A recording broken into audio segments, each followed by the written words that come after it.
In the mosaic of all that is going on and all that goes on, there is something about a song that speaks to the condition of a person's heart. Because the song that springs from your lips originates actually in your heart. That's why sad people sing sad songs. That's why depressed people sing depressing songs. And that's why happy people sing happy songs. And the songs that is sung, the melody that is in the heart, it overflows and affects everybody that you come in contact with. So maintaining a spirit of hope and anticipation is not always easy. Because if the people you associate with are negative, then the song that they have, oh, come on, preacher, adversely affects you. Let me show you what I'm talking about. While hope and anticipation is rooted in the belief that God will provide, sometimes it doesn't seem that way to everybody. Because the majority of people are people of sight rather than people of faith and hope. So maintaining a hopeful attitude while being surrounded by negative people can be hard and difficult. So people of hope have to work hard at maintaining a God will provide attitude and belief, because they are faced with the majority who don't really believe that God can and will do, because they only believe what they can see. Oh, I'm going somewhere. In the natural. Now, understanding that both belief systems are working in the church often leaves the Christian community looking a bit schizophrenic. The Christian community can appear to be schizo because of this contradiction that exists inside. Y'all stay with me. Y'all don't go to sleep on it. That exists inside the community.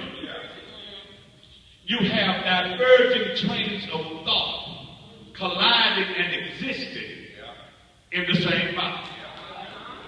Oh God, oh God, oh God, oh God. Now we all know that the church is the body of Christ, don't we? So you have one body with two different attitudes and dispositions coexisting in the same environment or the same place. One attitude being an attitude of hopefulness, and the other being an attitude of hopelessness. Which brings me to the $6 million question. What are you praying for? Are you in the third trimester travailing in labor about to give birth to a dead fetus of hopelessness? Are you about to bring forth out of your womb a life filled with love, hope, joy, and promise? I need to know, what are you praying with? The community needs to know it, and the world needs to know just what are you carrying in your belly. Tell somebody and say, what are you praying with? Well, if you don't know what you're praying with, let me tell you what you're praying with. I'm going to tell you because you need to know. You need to know because the devil already knows. I know he knows because I read about it over in Revelation chapter number 12. The 12th chapter of Revelation opens with this pregnant sister who is clothed with the sun. The moon is at her feet, and there's a crown of stars around her head. Now, this is not a woman walking around in darkness and confusion. This sister is progressive and free-thinking and liberal and open-minded and enlightened. But in spite of her knowledge, the devil still comes after her. I know that some of you think and believe because you know a little something, and you have a cross around your neck and a big Bible under your arm, and God has not co-pilot on your license plate, that the devil won't bother you. Well, I got news for you this morning. The same way the devil attacked this woman in Revelation is the same way he'll attack you. Yeah. In the text, this woman represents Israel, and the child that she's carrying represents Jesus. But there's something else about this woman. This woman is filled with hope. In this text, there is hope because the woman has Jesus down on the inside. She has Emmanuel, God tabernacle with us, down on the inside. And whenever Jesus is in you, people ought to be able to see him in you. Deborah and I, we have two children, and y'all know them. But whenever Deborah was pregnant, she didn't have to tell anybody she was pregnant because you could see it, because she was showing. Now y'all know how women get when they're pregnant, don't you? Don't look at me like that. Some of y'all have had some babies up in here. Their hands and feet swell. Their lips may get a little larger. Their nose may spread out a little bit. Y'all ain't working with me. Women don't have to tell anybody that they're pregnant because it shows. You see it in them. You see that they have something on the inside. Y'all looking at me funny. That means I got to do a little work. All y'all working the longer we stay. You'll say this preacher's over in Revelation, and the setting for Revelation is the eschaton and the end times. And this is Advent season, and that's the season of new beginnings and the coming of the Messiah. I know what you're saying because that's exactly what I asked God when he gave me these two texts. And his response to me was, just stay with me. And I'm going to say the same thing to y'all that he said to me, just stay with me. If you're going to stay with me, say, we're going to stay with you, preacher. In verse 2 of Revelation chapter 12, there is no mention of a man on intimate act. But neither is there a mention of a man on intimate act in the Gospel of Luke.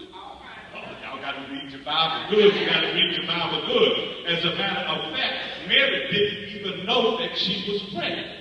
An angel shows up in chapter 1, verse 28, and says, Hail Mary, you are highly favored, and you shall bring forth a son, and you shall call his name Jesus. In this text, Mary is teaching us about hope. Even in the face of what appears to be an impossibility, she has hope. She has been with no man, yet the impossible has happened because she's pregnant. She is a virgin, yet the impossible has happened because she is pregnant. That's why the Advent season is a season of hope. It is a season of hope because Advent is taken to teach us that God can do the impossible. Right in the face of the ridiculous, God will do the impossible. Right in the face of the impractical, God will do the impossible. Right in the face of the unattainable and unachievable and unworkable and unfeasible and out of the question, our God can do the impossible. Touch somebody and say he can do the impossible. In this text, Mary, who is a virgin and never been with a man, is so pregnant until when she gets to the house of her cousin Elizabeth, the baby in Elizabeth's womb leaps. Praise God Almighty, church. Something is wrong if you come into the presence of God and the baby that's inside of you does not leap. I don't know who I'm preaching to, but every time you come up in here, there ought to be something that makes your baby leap. A prayer prayed, or a song sung, or the call to worship, or something in the sermon, or even the benediction ought to stir something down on the inside of you. If you're pregnant with